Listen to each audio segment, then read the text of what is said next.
For much of the 20th century, tens of thousands of cities in the United States used various methods to keep minorities from settling within their borders, making it known that even those who worked in the area should be gone by dark. Today, we're discussing sundown towns of Chicago. I'm Tommy Henry, and this is the Chicago History Podcast.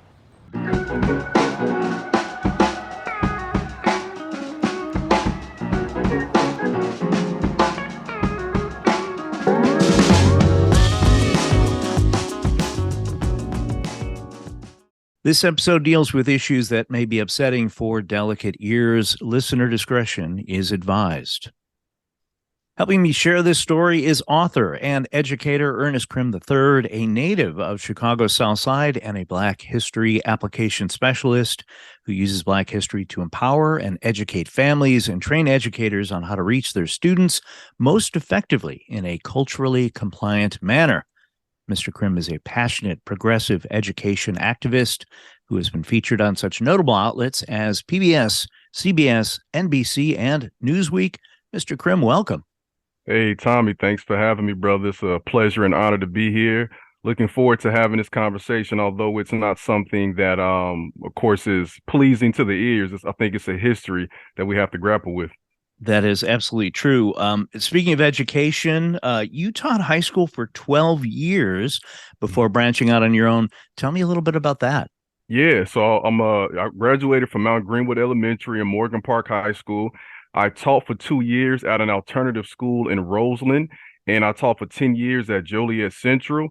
Those kids that I was able to teach in those 12 years, some of the best experience of my life. The problem with education, and part of the reason why I decided to leave, it had nothing to do with them. They were the reason I got into the field, and being able to see the impact of teaching them and shining the light on how our history is still relevant to today was one of the things that I hold near and dear to my heart. Tell me more about what you do now. Yeah, so I do a few things. The main thing I do is I call myself now, and I've just started using this term, I'm a public teacher, because although I resigned from teaching in a school setting, I still teach around the world through speaking engagements. I'm a content creator, so I have Instagram and TikTok with a sizable following, and I create Black history content on almost a daily basis. And I also have an online K-5 course, Black history, and I'm also an author of 2 books. The first book is Black History Saved My Life, and there's a correlation to these stories that we'll be talking about. This book talks about how in 2016, my wife and I were the targets of a hate crime at the South Shore Cultural Center, and the lady who attacked us with the N-word and spat on us probably lives in an area that may have been a sundown town. It was a southwest suburb that was, around the Oak Lawn area. I think maybe it's around Midlothian, something like that. And this book discusses how that, although it was a very painful moment for me, was not the most racist thing I endured. So I take the readers through a journey of talking about systemic racism when I was bused to Mount Greenwood, which I would say, is essentially a sundown neighborhood.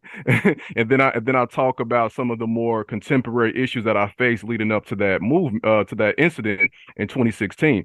And then with my second book, The ABCs of Affirming Black Children, I'm essentially reverse engineering what I think helped me traverse through being raised in a racist society. And one of the most important things was being affirmed by my parents growing up. So I have 26 affirmations in that book, 26 facts about Black history. So it's not just affirming kids, it's also teaching them about their history at the same time. Because when you learn about racism like this, I think it's important for people to understand that, just like James Loewen says, you own it, you know what happened, you take it in, but then you say, what's next? How can I be the solution to this issue? Well, let's get into it. In addition to newspaper archives, much of the source material for this episode comes from James W. Loewen's 2005 book, Sundown Towns, A Hidden Dimension of American Racism, later updated in 2018. Loewen was an American sociologist, historian, and author from Decatur, Illinois, who also wrote the 1995 book, Lies My Teacher Told Me, Everything Your American History Textbook Got Wrong. There are links to those books and others in the show's notes. So the reason places were called sundown towns. Some in decades past went as far as to place signs at their city limits with some variation of wording that read, N-word, don't let the sun go down on you in whatever town there was. One town downstate had a nightly siren that went off at 6 p.m. as a reminder to those who were not welcome after hours to depart quickly. According to Loewen, when he started researching sundown towns, he expected to find 10 in Illinois and maybe 50 across the country. In the 2018 version of his book, he revised his estimate to 507 towns in Illinois that would qualify as having been sundown towns. That, by the way, is 2/3 of all the towns in the state. That's a startling statistic. And, this episode, by the way, y'all, it's not just about Black Americans being kept out of communities. Sundown towns affected a lot of different people. We're talking Hispanics, Asian Americans, Native Americans. We're talking Jews, Catholics, and many others who were not readily acceptable into white communities. So to keep this from being super long, some passages have been condensed. Also, while many parts of Illinois had and still likely have what would be called a sundown town, we'd figure we'd keep this to a 50-mile distance from downtown Chicago. Quick refresher, all right? During the Great Migration, a period between 1916 to 1970, over 6 million Black Americans left the South in search of a better life in cities in the North, such as Chicago. They settled in areas close to where job opportunities were more likely, such as factories and the steel mills on the South Side. As other industries took root in other areas of the city and the expanding suburbs, Black Americans in Chicago looked to move out of apartments and into crowded neighborhoods, closer to their employers, and maybe get a nice house with a yard. What they got was doors figuratively and literally slammed in their faces by realtors and sellers unwilling to sell to them. One of the older suburbs of Chicago that was founded on the idea of keeping out those the town founder viewed as undesirable is Kenilworth, Illinois. Roughly 15 miles north of downtown Chicago, Kenilworth was founded in 1889 by Joseph Sears, no relation to the retail store chain. By 1896, the village had the required 300 residents and was incorporated. According to author Colleen Brown Kilner in her 1969 book, Joseph Sears and His Kenilworth, 4 of the principles Sears included in the village ordinance were, number 1, large lots. Number 2, high standards of construction. Number 3, no alleys. And number 4, sales to Caucasians only. By 1930, Kenilworth showed an African-American population of 4.3%, all live-in servants.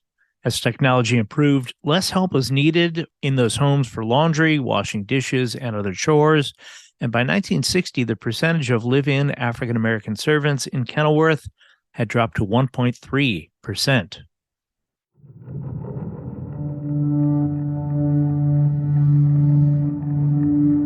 In 1966, 46-year-old Harold Calhoun was an attorney with the U.S. Naturalization and Immigration Service in Chicago.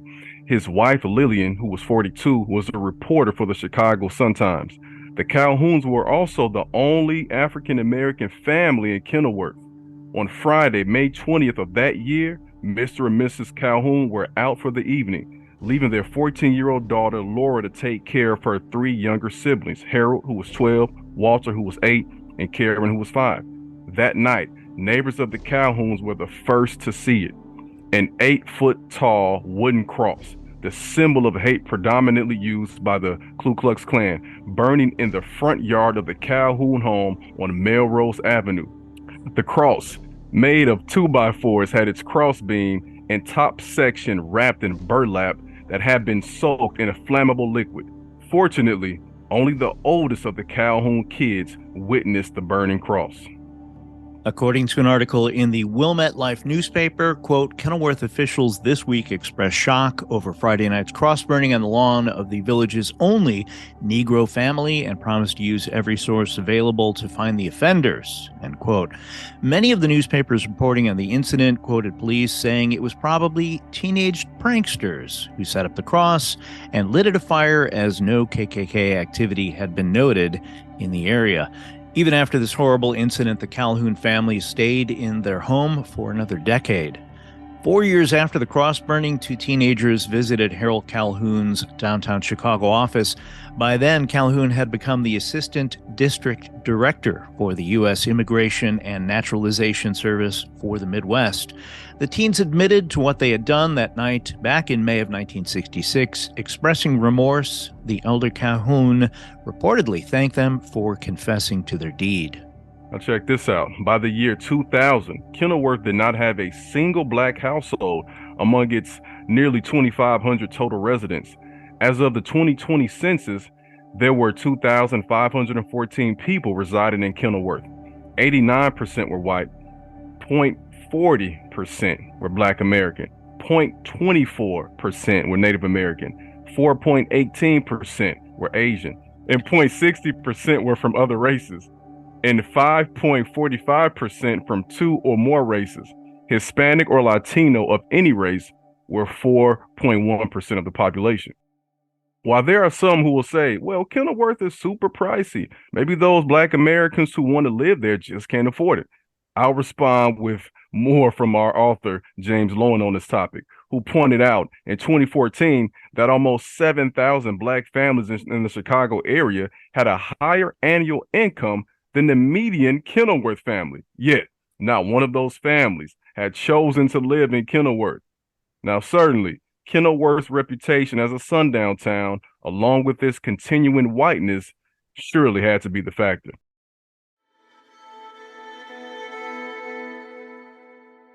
Oak Park, Illinois, approximately 10 miles due west of Chicago, is considered racially diverse today, but Oak Park wasn't always as welcoming to non-whites. It was also a sundown town, which was never more evident than in 1950 when Dr. Percy L. Julian tried to move there. Dr. Julian, a grandson of a former Alabama slave, earned a doctorate in chemistry from the University of Vienna and synthesized cortisone in 1949. Julian created a chemical foam that was credited with saving thousands of lives of American soldiers by smothering gasoline flames from aircrafts. Julian's wife was the first African-American woman to earn a doctorate in sociology. In recognition for his contributions to science, Percy Julian had been named Chicagoan of the Year in 1949. When Dr. Julian bought a house at 515 North East Avenue in Oak Park in late 1950, locals were up in arms, more caught up in the color of his skin than all of his accomplishments. The water commissioner refused to turn on water to the home until Julian threatened legal action.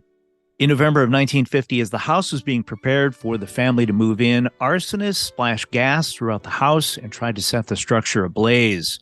Threatening letters were sent to the home, including one that read Percy, his wife, and their 11 and 7-year-old children would be killed if they did not move out of Oak Park.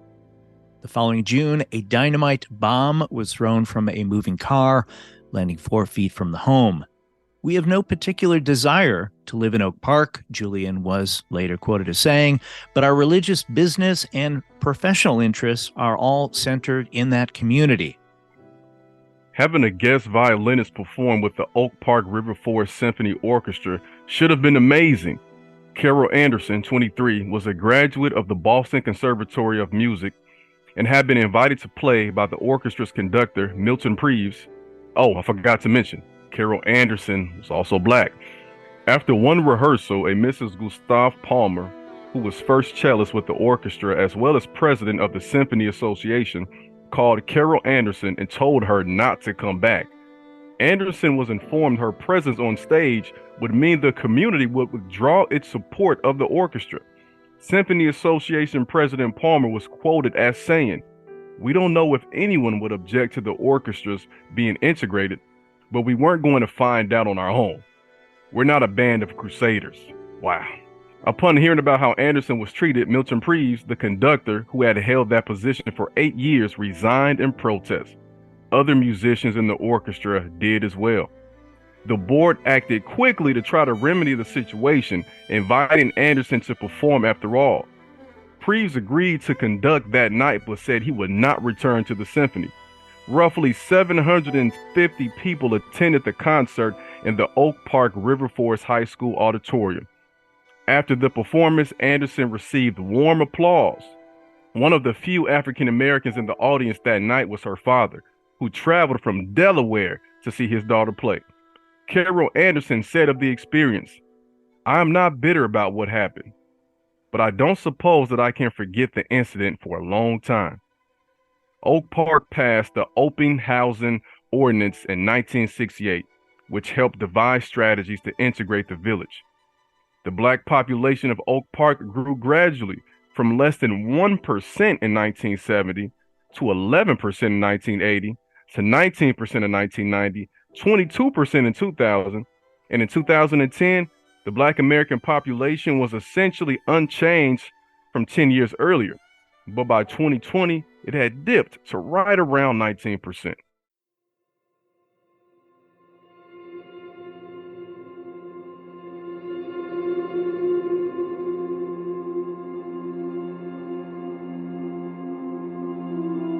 On the western edge of Deerfield lies Wilmot Road, named for the original settlers of the area who were active in the Underground Railroad before the Civil War.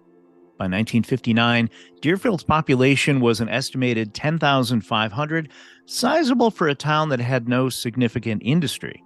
The jump in population was the result of the suburbs pushing further north, aided by expanding freeways and rail service. Roughly 3,000 commuters took trains or drove cars from Deerfield, mostly to Chicago, for work, returning at the end of the day to their comfortable suburb. In 1959, a new housing subdivision was announced by the Progress Development Corporation. Their plan was to build 51 homes, all in the $30,000 price range, which was right in line with homes in the area at that time. Of those 51 homes, 10 to 12 would be offered to Black American families. Construction on 2 model homes began on September 24th, 1959. Deerfield had never had a Black American family living within its borders. Before then, some of the Protestant families in Deerfield weren't even comfortable living near Jews, Unitarians, or even Catholics. According to the 1962 book, But Not Next Door, by authors David Rosen and Harry M. Rosen, the developer met with various clergy around Deerfield in late November to let them know their plans to integrate the new neighborhood, asking them to share the information with their parishioners during holiday services, when most residents would presumably be of good cheer. Instead, one of the clergy almost immediately shared the information with a few parishioners, and word spread quickly, y'all. Bob Danning, 39, bought his house in Deerfield in 1957. Although he worked in the Loop, the commute wasn't too bad, and his wife, Helen, who was 37, liked their big yard and their neighbors. Their 3 kids, who were 12, 9, and 6 in 1959, attended Wilmot School just 5 blocks from their home. When Bob Danning told his wife, Helen, the news about the progressive development, she responded, "Good heavens, Bob, the whole place will go black." "We're not bigots," claimed Bob Danning. "We don't go around calling people names, and I don't think we want to deny Negroes or anybody else the right to a decent home, just as good as ours, but not next door." While the request to purchase the land saw no objections initially, when more residents found out about the plans, they were up in arms. Many said they weren't racist, they just objected to the way the developer had hidden their plans. When pressed, those same residents admitted they likely would have said no, even if they had known about the plans. While the community had little interest in acquiring the land before the progressive development team bought it, suddenly there was a renewed interest.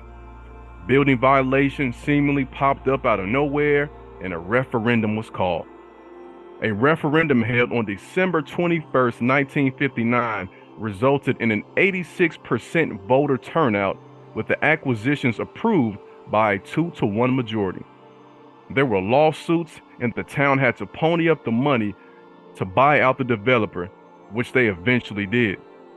The 2 model homes were eventually completed and are still there today, with the rest of the area that was planned for integrated housing becoming a park and community pool.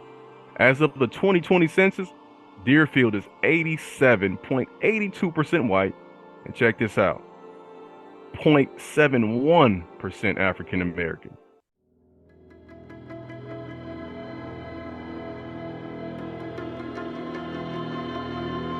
A while back, I did an episode on the 1951 race riots in Cicero, which occurred when World War II veteran Harvey Clark and his family tried to move into an apartment in the all-white area. Look for episode 224 if you'd like to hear the whole disturbing story. Sadly, that wasn't the last horrifying incident within the town on the west side of Chicago. 15 years after the Clark incident, African Americans were still not allowed to live in Cicero, although 15,000 blacks worked in factories and stores 5 days a week. In May of 1966, 17-year-old Jerome Huey traveled to Cicero for a job interview with a freight company. Huey's family owned a failing grocery store, and Jerome reportedly was looking for work to help contribute to his family's finances. A solid student at Wilson Junior College, he planned to join the Army, and after his tour of duty, he wanted to study engineering at the University of Illinois. As he walked near 25th and Laramie, 4 white youths started following him, which turned into a chase. When the group caught up with Huey, they beat him with a bat and stomped on him while he lay on the ground. Jerome Huey died 2 days later at McNeil Hospital in Berwyn.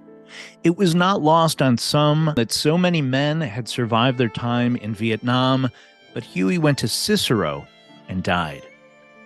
At a civil rights march in Cicero that September, demonstrators were hit with a barrage of thrown bottles and other projectiles. Police and the National Guard were called out to keep the peace. In the late 1990s, when members of the Ku Klux Klan planned a rally in Cicero, local activists and residents protested, and the demonstration was canceled. Cicero's 2020 census reflects 6.25% whites, 3.37% African Americans, and 89% Hispanic or Latino population, possibly the biggest shift in all of the towns we're talking about today.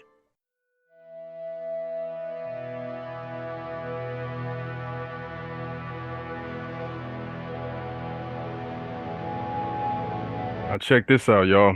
If you aren't familiar with Naperville, Illinois, it's one of those towns that pops up on a lot of best places to live in the U.S. list. Naperville is situated about 33 miles west and a little south of downtown Chicago.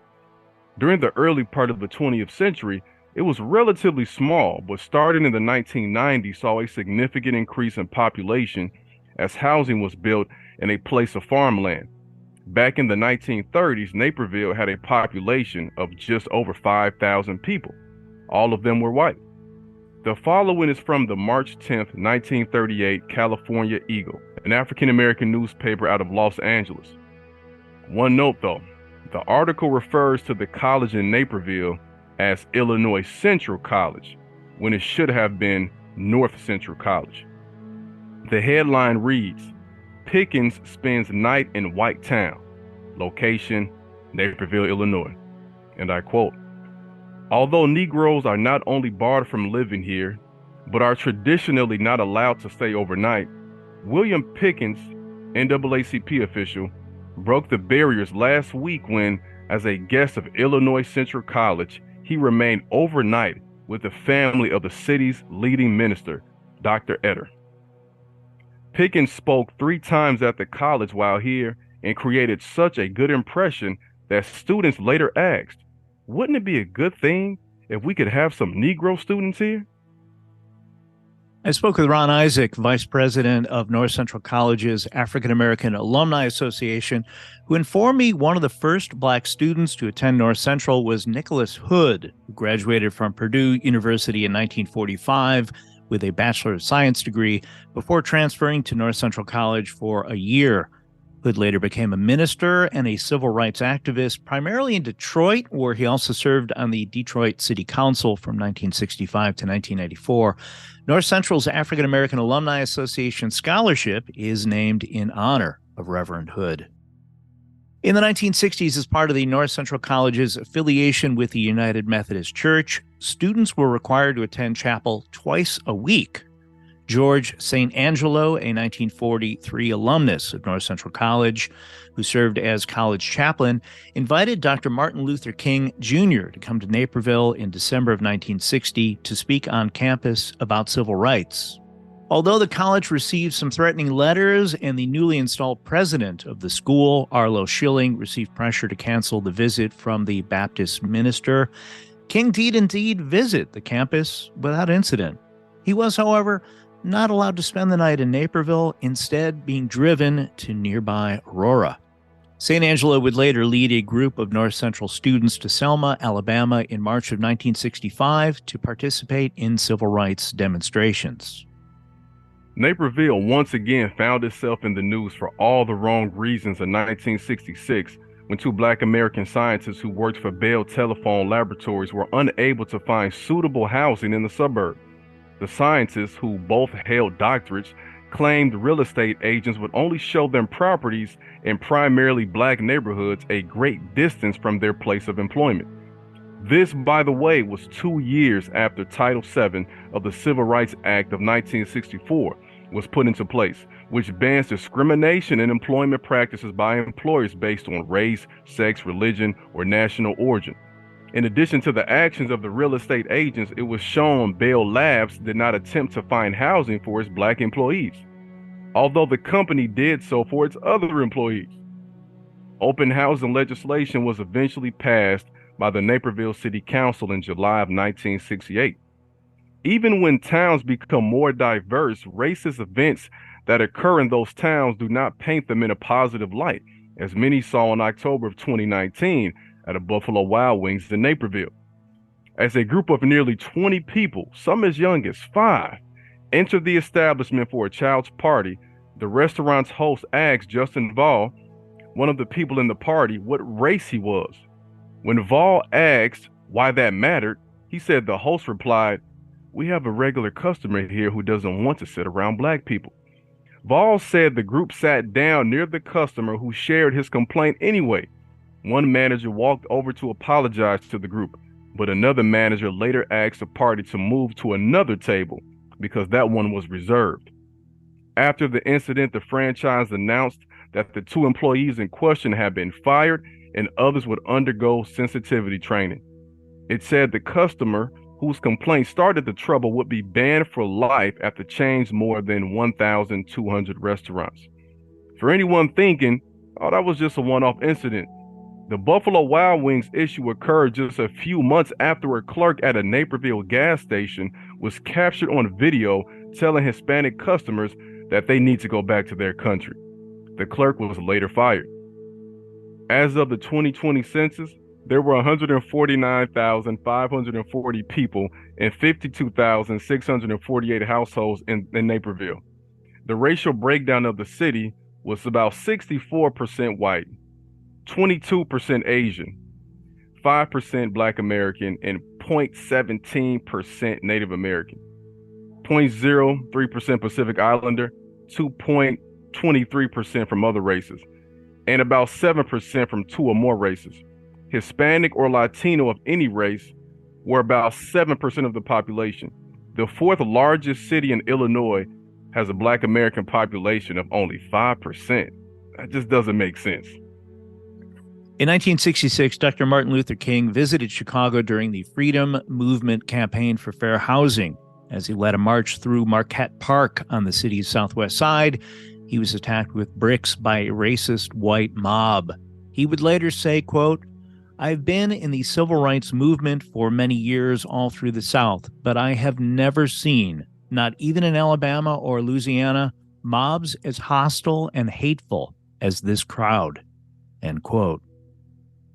Dr. King was assassinated on April 4th, 1968, and 1 week later, on April 11th, 1968, President Lyndon Johnson signed the Civil Rights Act of 1968, which was meant as a follow-up to the Civil Rights Act of 1964. The 1968 Act expanded on previous acts and prohibited discrimination concerning the sale, rental, and financing of housing based on race, religion, national origin, sex, and, as amended, handicap and family status. Title VIII of the Act is also known as the Fair Housing Act of 1968. Author James Loewen, who passed away in 2021, had a simple suggestion for any former or current Sundown town that still reflects an overwhelmingly white demography. Those towns should be asked to make 3 statements. 1, Admit it. Admit it. Say we did this. 2, apologize for it. Say we did this and it was wrong. 3, proclaim they now welcome residents of all races. Seriously, just say we did this, it was wrong, and we don't do it anymore. History isn't always pretty, but there is much to be learned from the mistakes of the past in order to create a better future.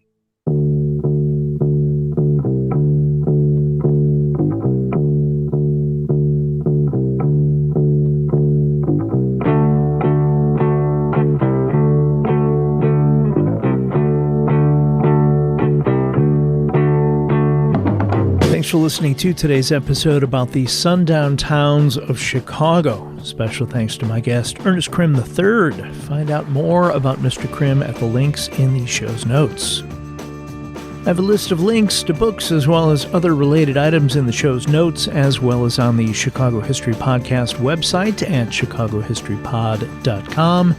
If you or someone you know is a history nerd like me who would like to learn more, anything ordered through those links, not just the items listed, may earn a small commission for the podcast and help offset production costs at no additional cost to you. As always, if you have questions about anything covered today, anything to add, or have an idea for a future episode, I'd love to hear about it. Send me an email at chicagohistorypod@gmail.com. The original art for the Chicago History Podcast used on the social media pages was created by John K. Schneider. Thank you, John. He can be found at AngelEyesArtJKS on Instagram or via email at angeleyesartjks@gmail.com. I will be back soon with more stories from Chicago's history. Until then, get out and explore when possible. Learn more about whatever city you live in, and stay safe.